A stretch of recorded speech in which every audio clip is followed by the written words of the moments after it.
Tsar Bomba, the King of Bombs. The King of Bombs. On October 30th, 1961, the sky above the Arctic lit up with a force greater than anything humanity had ever unleashed. A massive shockwave rippled across continents, shattering windows hundreds of miles away and circling the globe 3 times. For a moment, it seemed as if the Earth itself trembled under the weight of mankind's destructive genius. The source of this apocalyptic spectacle was a single weapon, an atomic device so vast and powerful it earned the chilling nickname Tsar Bomba, the King of Bombs. Tsar Bomba was no ordinary nuclear weapon. It was, and remains to this day, the most powerful explosive ever detonated by human hands.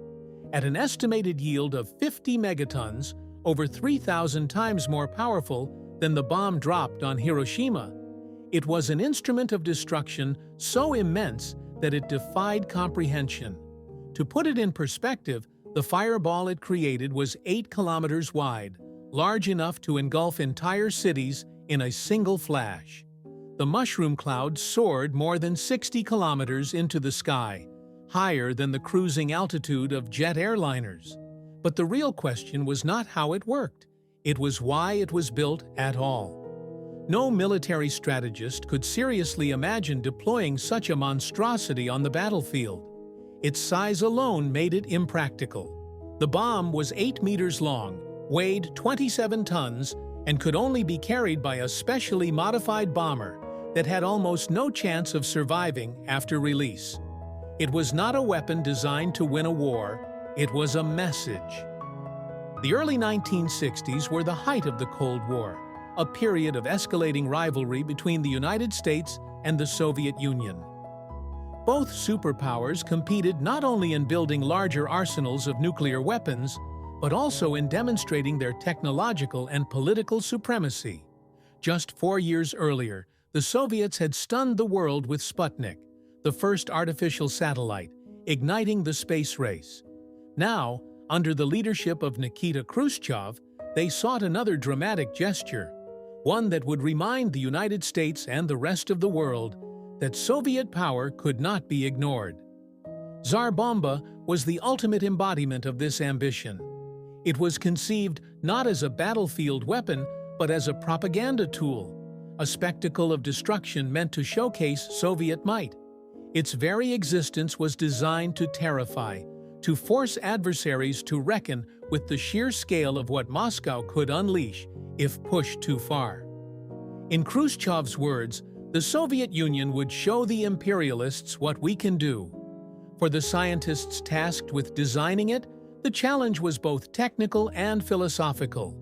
How do you build a bomb so powerful it pushes the limits of physics itself? And what does it mean, morally, to create something capable of wiping entire nations off the map in a single strike? Among those involved was Andrei Sakharov, the brilliant physicist who would later become a dissident and Nobel Peace Prize laureate. For Sakharov, Tsar Bomba was both the pinnacle of scientific achievement and the embodiment of the madness of the nuclear arms race. As the Tu-95 bomber prepared for its mission that autumn morning, few in the outside world knew what was about to happen. But when the bomb detonated over the Novaya Zemlya test site in the Arctic Ocean, its shockwaves resonated far beyond the icy wasteland. It was more than a test. It was a declaration, a warning, and a glimpse into the terrifying heights of human ambition. The King of Bombs had spoken, and the world would never forget its voice.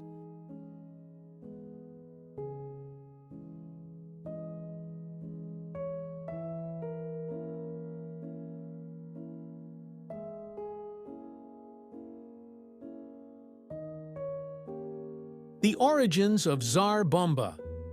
The story of Tsar Bomba begins not with science, but with politics.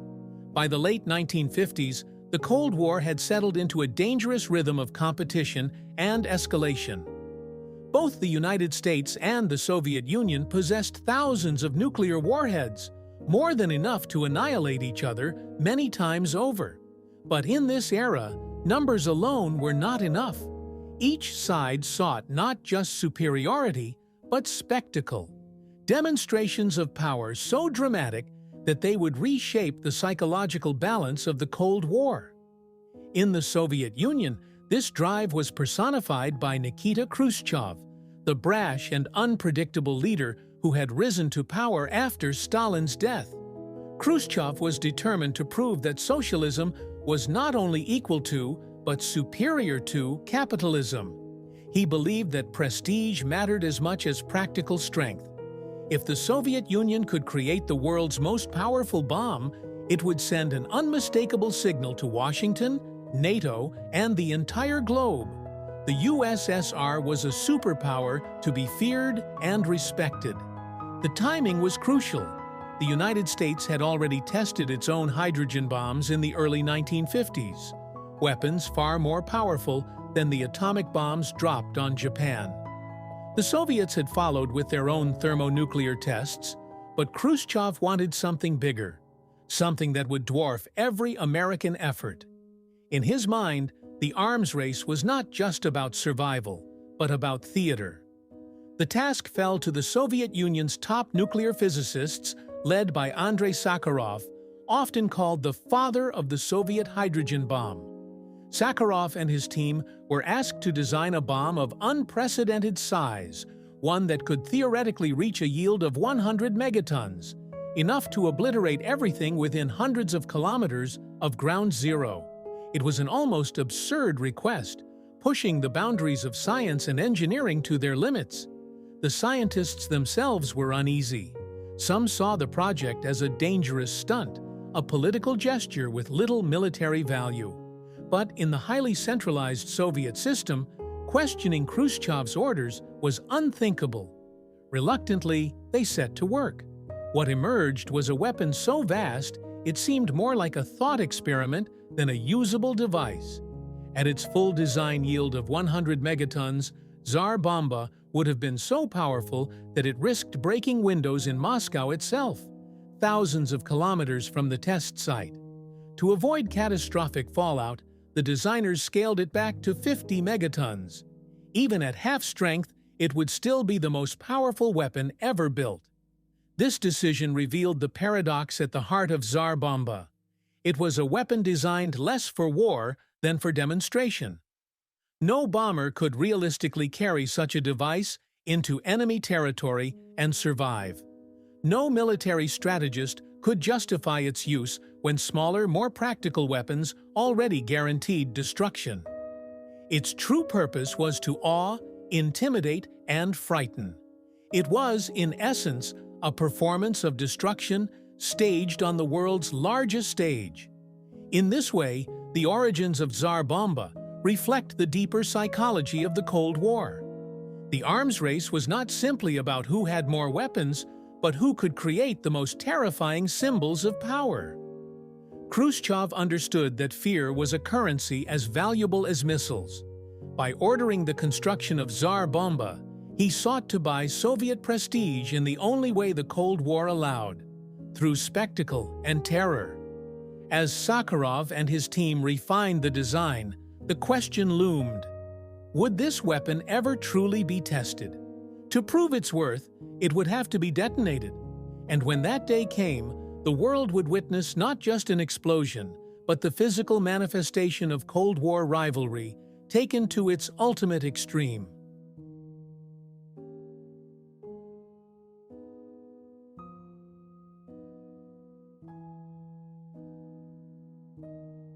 Anatomy of the superweapon. To understand Tsar Bomba is to confront the extremes of human engineering.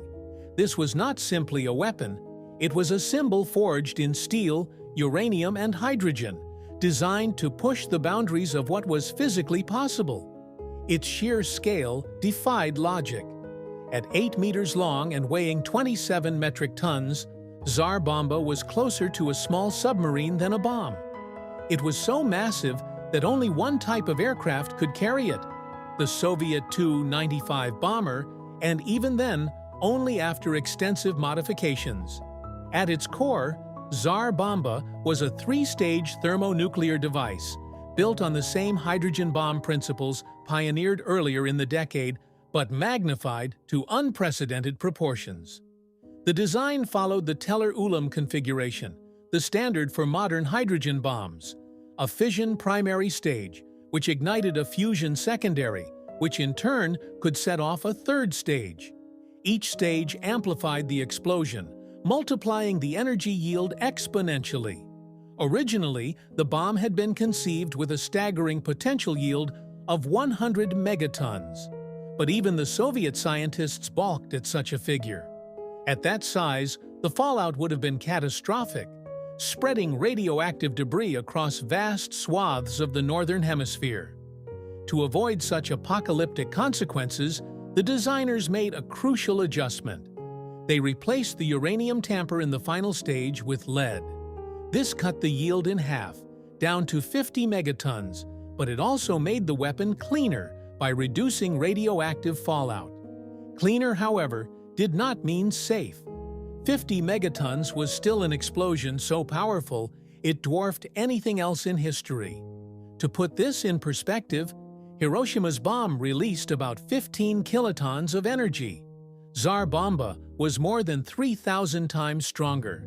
Its fireball was 8 kilometers wide, so large it reached nearly to the altitude of the bomber that dropped it.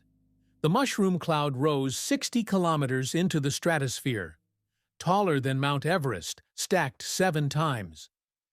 Windows shattered as far away as Finland, over 900 kilometers from ground zero. Delivering such a weapon was itself a challenge. The Tu-95 bomber had to be stripped of internal fuel tanks and painted with a special reflective coating to survive the bomb's thermal pulse. Even so, its chances of escaping were slim. To give the crew a fighting chance, Tsar Bomba was fitted with a parachute weighing nearly 1 ton, designed to slow its descent and delay detonation, allowing the aircraft time to retreat. Without this parachute, the crew would have been obliterated by their own payload. The bomb was nicknamed the King of Bombs for good reason.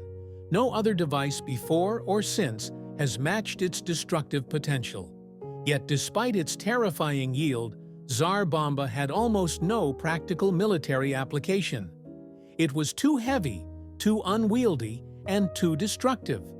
Dropping one on an enemy city would not just kill millions, it would annihilate entire regions and poison the atmosphere. As a weapon of war, it was absurd. As a weapon of fear, it was perfect. The scientists who built it understood this paradox. Andrei Sakharov, the brilliant physicist who led much of the design, later described deep misgivings about the project. For him, Tsar Bomba was both a triumph of engineering and a moral catastrophe. It showed what humans could achieve, and how dangerously close they were willing to come to self-destruction. Anatomically, Tsar Bomba was simple in principle, but monstrous in execution. A scaled-up hydrogen bomb designed not to be used, but to be seen. It was the Soviet Union's ultimate demonstration piece, an explosion so vast that it would burn its way into history as the most powerful man-made event the Earth has ever endured.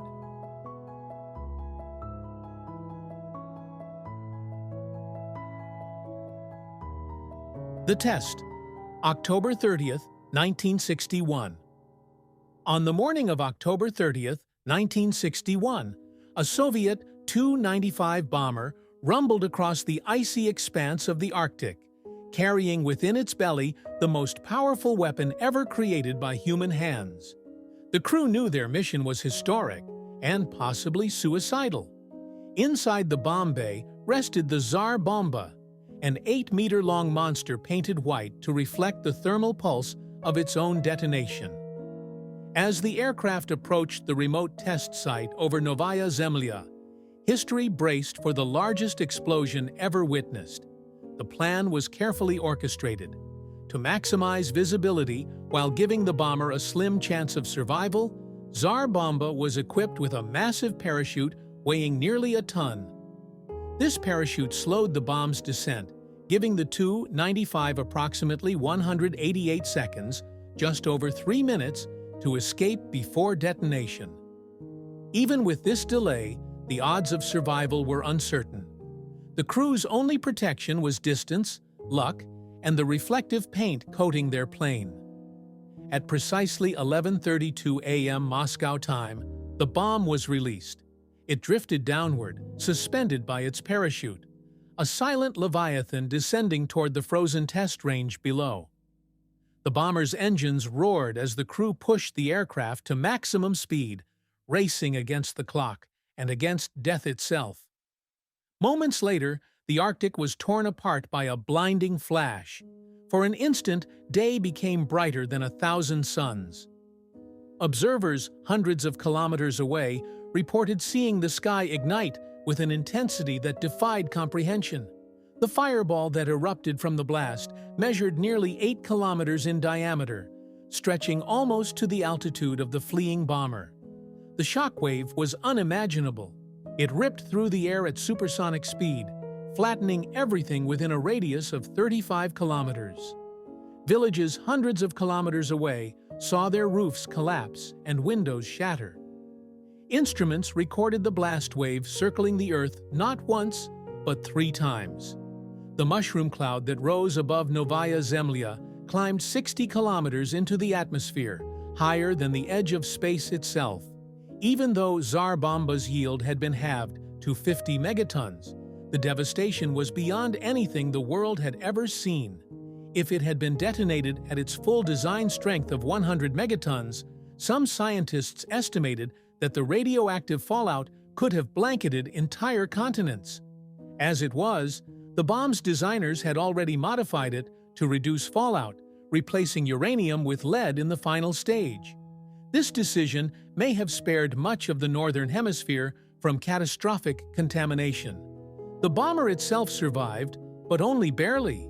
Even at nearly 50 kilometers from ground zero, the Tu-95 was jolted by the shockwave, dropping suddenly as if struck by a giant's hand.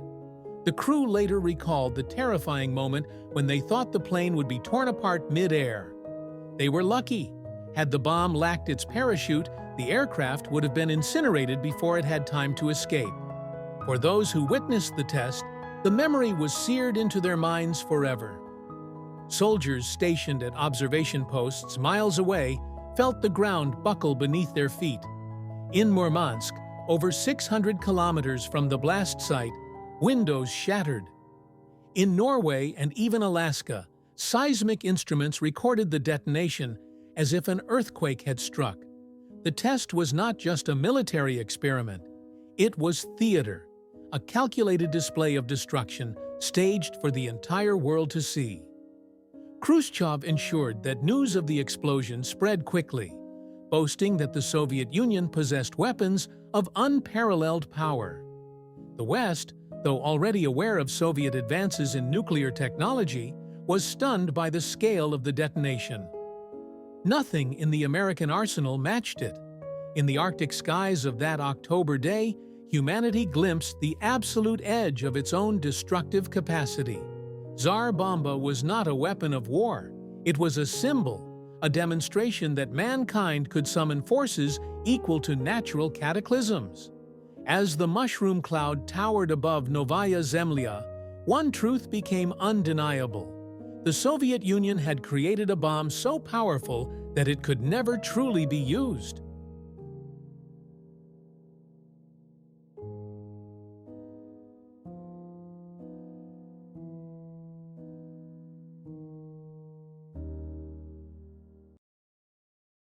Global shockwave. When Tsar Bomba erupted over Novaya Zemlya, the explosion was not confined to the icy wastelands of the Arctic. Its shockwaves, both physical and political, rippled across the entire globe. This was not simply a test of a weapon, it was a message, and the world received it with a mixture of awe, terror, and outrage. The physical consequences were staggering. Seismographs around the world registered the detonation as if it were an earthquake of magnitude 5.0 to 5.25. The shockwave traveled through the atmosphere, circling the Earth 3 times before dissipating. Windows shattered as far as Norway and Finland, hundreds of kilometers from ground zero. In Alaska, instruments picked up the tremors. This was not an explosion hidden in secrecy. It was one the planet itself felt. Internationally, the political shock was just as profound. In Washington, the detonation was viewed as an act of reckless intimidation. The United States had already tested its own hydrogen bombs, but nothing on this scale. Tsar Bomba demonstrated that the Soviet Union could build a weapon so powerful that it dwarfed the entire American arsenal in sheer yield. Even if militarily impractical, it carried enormous propaganda weight. Khrushchev seized on this, declaring that the Soviet Union was the true leader of the nuclear age. Allies of the USSR were both impressed and unsettled. To communist nations, Tsar Bomba was proof that the Soviet Union was the protector of socialism, capable of deterring Western aggression with overwhelming force. But even within the Eastern Bloc, whispers circulated. What kind of future awaited a world where weapons of such magnitude were brandished like trophies? In Europe, fear spread rapidly. Countries caught between NATO and the Warsaw Pact realized that if such weapons were ever used, their lands would be obliterated in minutes. The British press described the explosion as a reminder that humanity held the power of self-extermination. French commentators called it an act of madness. Even within the Soviet Union, some scientists privately condemned the test, fearing that it crossed a line from deterrence into sheer recklessness. One of the most immediate consequences was diplomatic. The test of Tsar Bomba helped accelerate calls for a ban on atmospheric nuclear tests. Less than 2 years later, in 1963, the Partial Test Ban Treaty was signed, prohibiting nuclear detonations in the atmosphere, underwater, and in space.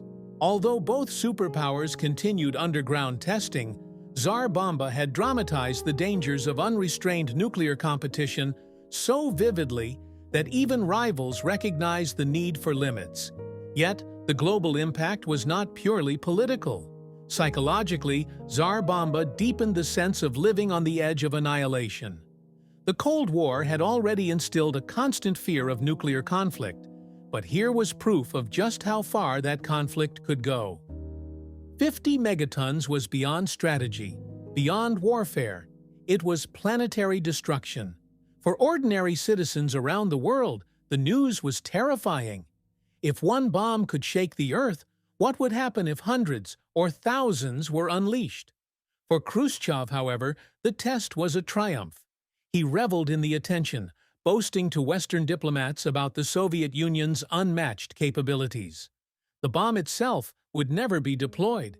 It was too heavy, too unwieldy. But that hardly mattered. Its true power lay in perception.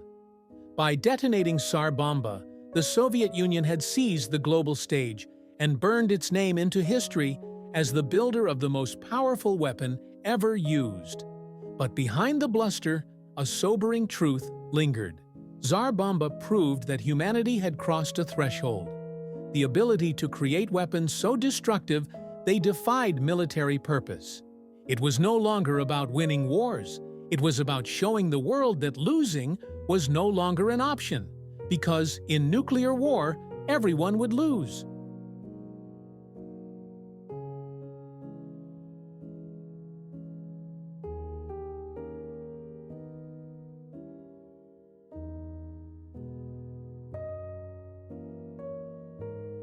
The legacy of Tsar Bomba.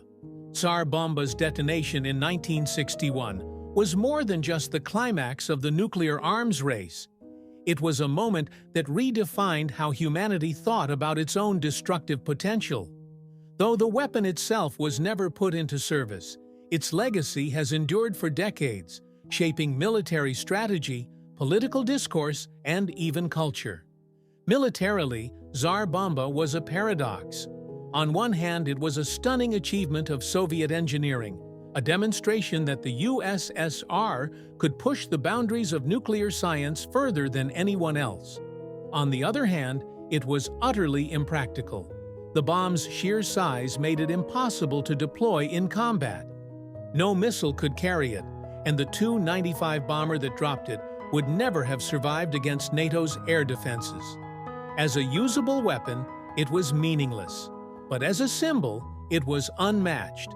That symbolism became its most powerful legacy. For decades after the test, Tsar Bomba stood as the ultimate reminder of what the nuclear age meant, that humanity had gained the ability to destroy itself many times over. It was proof that the arms race had reached absurd proportions, where prestige and intimidation mattered more than actual military utility. The king of bombs was not a sword, but a crown, an ornament of power meant to dazzle and terrify. For the Soviet Union, it was a propaganda triumph. Khrushchev wielded Tsar Bomba like a political weapon, boasting to the world that the USSR had unmatched strength. Yet even within the Soviet scientific community, doubts grew. Andrei Sakharov, one of its principal designers, became disillusioned by the project. The same man who helped create Tsar Bomba would later become one of the fiercest critics of nuclear proliferation, warning that such weapons threatened the very survival of humanity. In this way, the bomb's legacy also included a profound moral reckoning among its creators. Internationally, Tsar Bomba contributed to a turning point in nuclear diplomacy.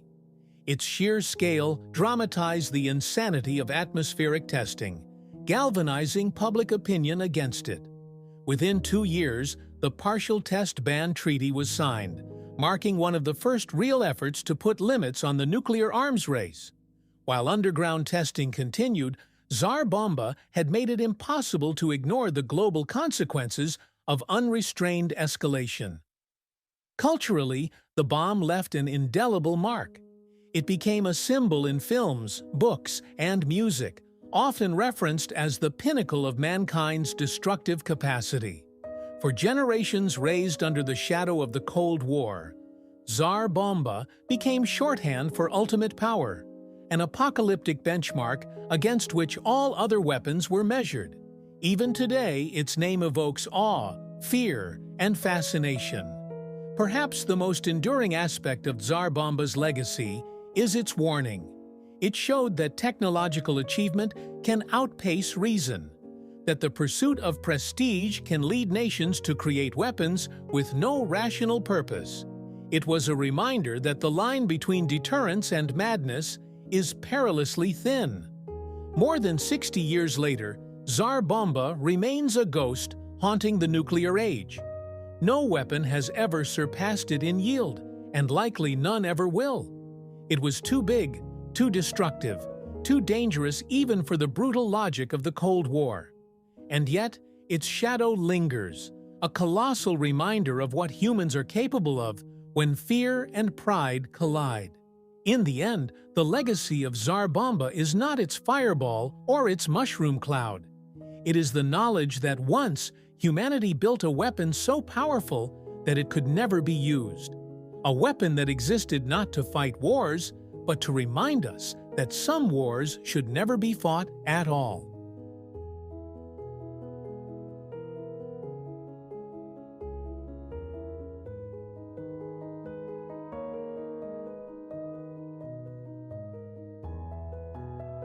Power beyond use. The detonation of Tsar Bomba was both a triumph and a tragedy, an achievement of science turned into a spectacle of fear. It proved that humanity could harness forces on a scale once reserved for gods and natural disasters. But it also underscored the futility of such power. For all its size, Tsar Bomba was a weapon that could never truly be used.